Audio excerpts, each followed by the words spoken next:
Ever feel like you're kind of stuck, in a David versus Goliath kind of situation Uh-huh. where you're facing this huge organization and things just feel unfair? Well, that's exactly the kind of scenario that we're diving into today, the world of the ombudsman.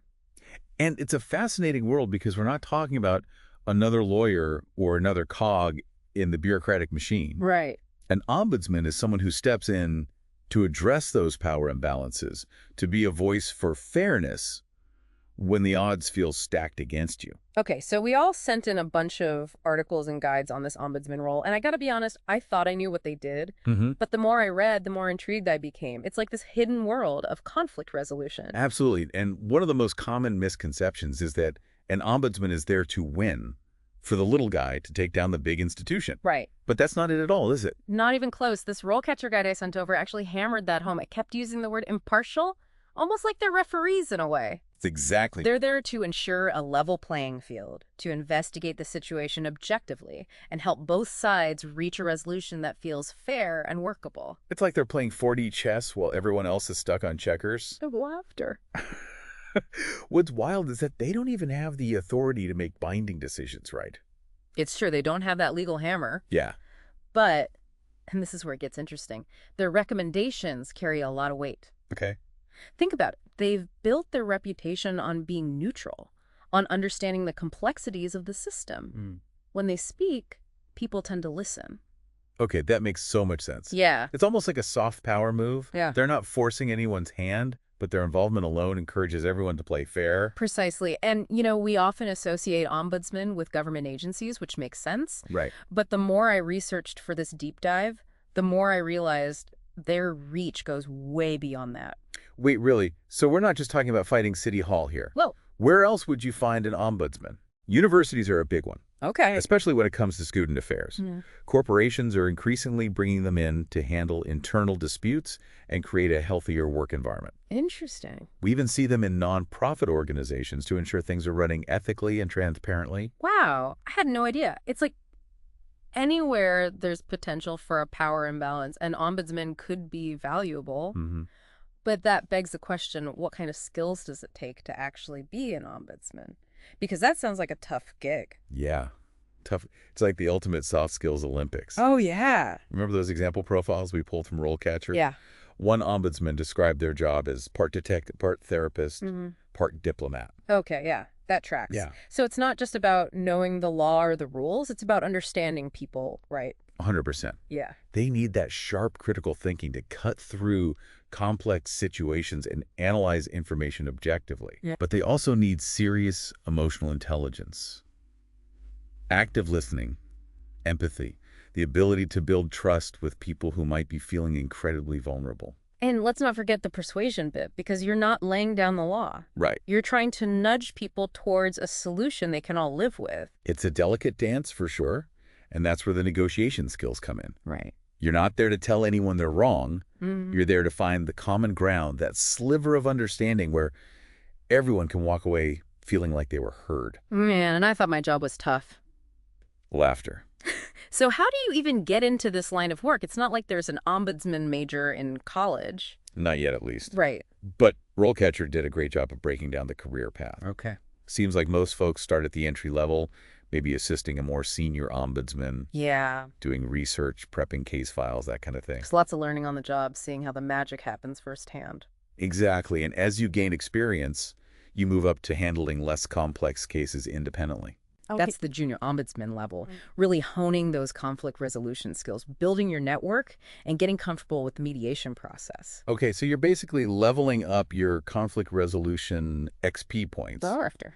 What about when you reach the peak, the final boss level?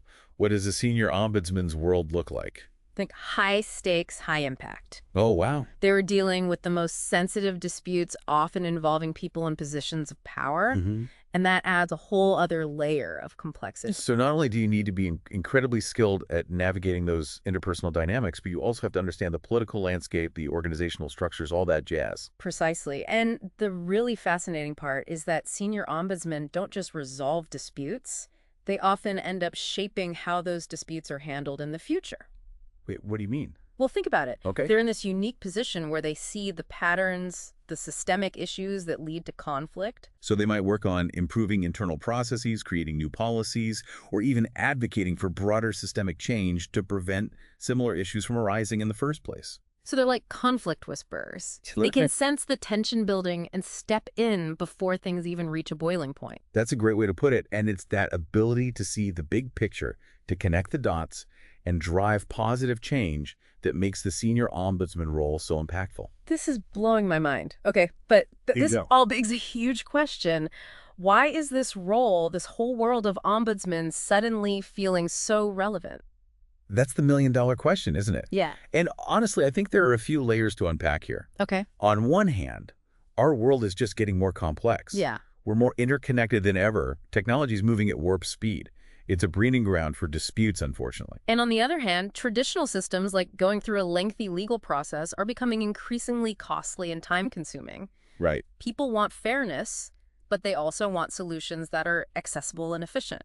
Exactly. And that's where ombudsmen really shine. Okay. They offer a less adversarial, more collaborative approach. Yeah. Plus, as that RoleCatcher report pointed out, there's a growing awareness of the need for conflict resolution skills in all areas of life. Right. It's not just about big corporations and government agencies anymore. Right. We're seeing that trickle down to universities, workplaces, even online communities. Exactly. And I think that's what's so fascinating about this deep dive. Yeah. It's not just about understanding a single job title.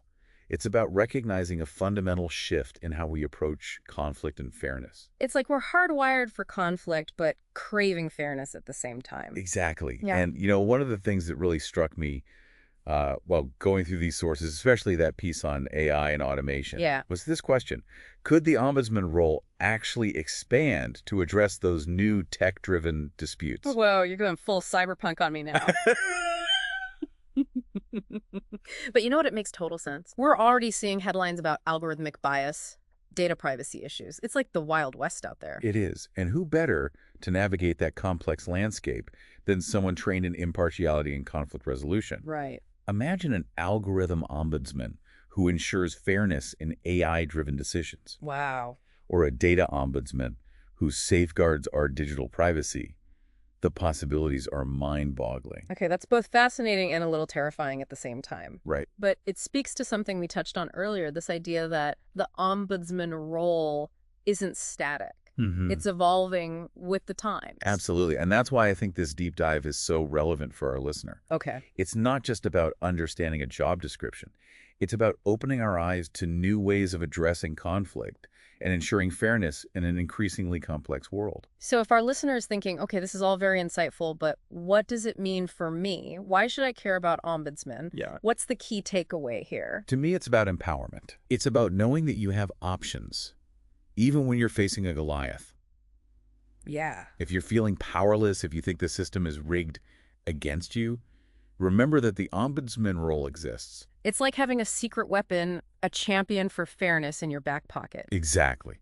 And it's not just about individual empowerment. Right. Think about the organizations themselves. Okay. When they have ombudsmen in place, it fosters a culture of fairness, transparency, and accountability. It's like building a reputation for doing the right thing, which in turn attracts the best talent, builds trust with stakeholders, all of that good stuff. Precisely. And ultimately, it creates a more harmonious and productive environment for everyone involved. Wow. Okay, we've covered a ton of ground today, from those David versus Goliath situations to the rise of the cyber ombudsman.